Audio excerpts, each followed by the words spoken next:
Hello, Namaskar. You're watching Firstpost, and this is Vantage with me, Palki Sharma.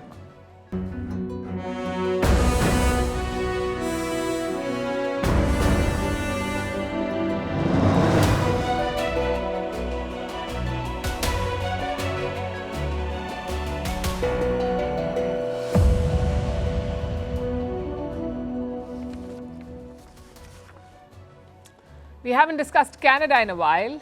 So tonight we're leading with it, with a story that is not technically new, it's more of the same. Prime Minister Justin Trudeau appeasing Khalistanis for his political gains. This time at a Baisakhi celebration, we'll tell you what happened and how Trudeau reacted. Meanwhile, India is struggling to overcome its China addiction. Imports have doubled in the last 15 years. We'll bring you the numbers and discuss why they pose a risk. In Saudi Arabia, America's top diplomat is talking ceasefire and more. In Europe, a new report raises concerns over press freedom. About time. We look at the findings. An exclusive interview with India's Prime Minister Narendra Modi on election controversies and more. College protests over the Gaza war have spread from the US to Europe with more than 900 arrests. A heat wave has hit parts of Asia, leaving students at the receiving end. In Nigeria, a major infra project is making headlines. What is a vampire facial? How can it lead to HIV? And are people falling out of love with dating apps? We'll bring you the numbers and look at what they say. The headlines first.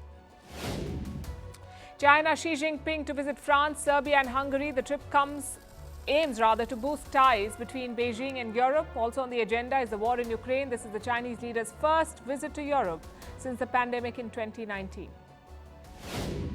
In India, JDS leader Prajwal Revanna booked in a sexual abuse scandal. He is accused of blackmailing hundreds of women using their explicit videos. Revanna is the grandson of India's former Prime Minister H.D. Devegowda. His party, the JDS, is in alliance with the BJP in the state of Karnataka.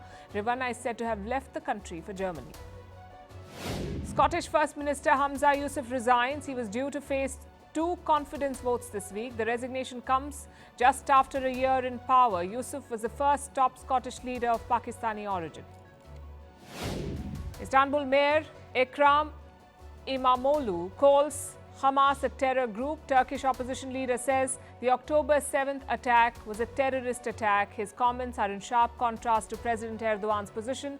Turkey has long provided financial and logistical support to Hamas. And AstraZeneca admits that its vaccine has rare side effects. It comes after the pharma giant faces a class action lawsuit in the UK. In the court documents, it says its vaccine may lead to a rare blood clotting condition. The vaccine was administered in India under the name Covishield.